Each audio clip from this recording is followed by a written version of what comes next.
Have you ever pictured your own body as a massive, intricate landscape? With its own highways, borders, and power grids? Well, today, that's exactly what we're going to do. We're going on a guided anatomical tour to explore some of the most critical crossings and boundaries that keep everything inside you running just right. So, let's dive in. Our internal map is just full of these amazing landmarks. Our very first stop is a question of power, and I mean literally, how a super important part of our core actually gets its juice. So, we're kicking things off right at the foundation, the pelvic floor.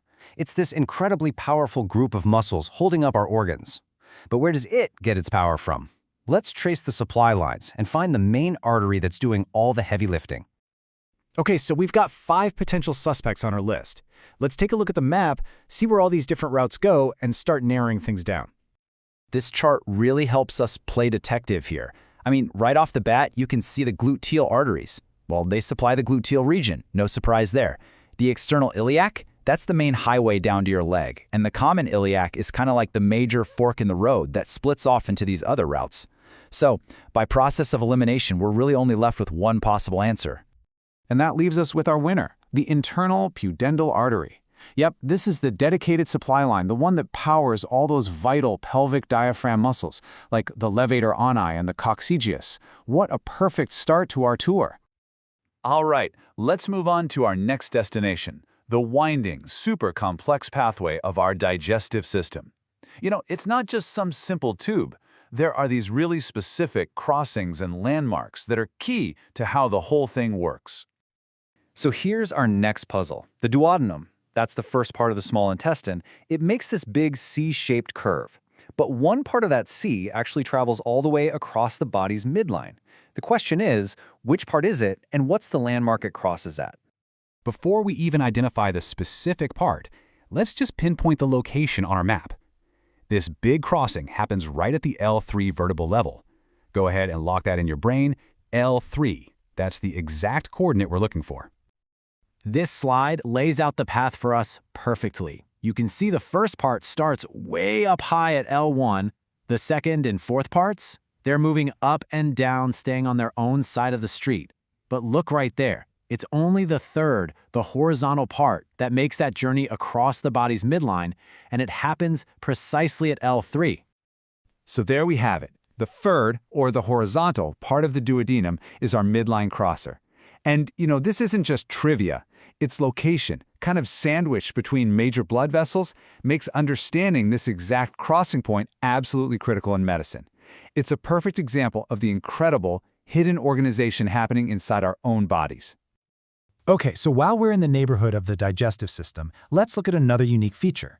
The large intestine has this really distinct characteristic that totally sets it apart from the small intestine. Any idea what it could be? This comparison makes it crystal clear. The small intestine is all about absorption, right? So it's got all these features like villi and circular folds to create as much surface area as possible. But the large intestine, it has a totally different job, and it has a unique feature to match, the Taenia coli. So what in the world are Taenia coli? Well, they're these 3 powerful, almost ribbon-like bands of muscle that you can see running all along the outside of the large intestine. Their job is to create these wave-like contractions, a process we call peristalsis that moves everything along. A truly unique and crucial feature, for sure. For our final stop today, we're going to look at the structures that hold everything together. I want you to think of these as the vital anchors and walls that provide all the stability inside your abdomen. Let's start with the liver.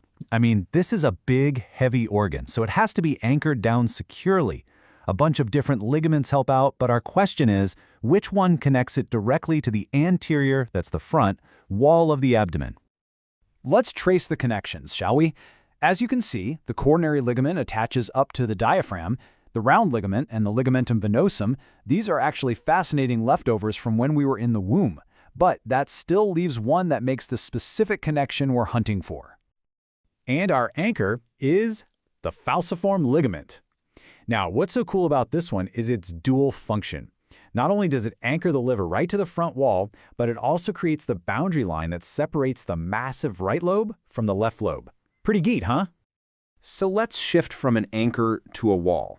The inguinal canal is this super important passageway down in the lower abdomen.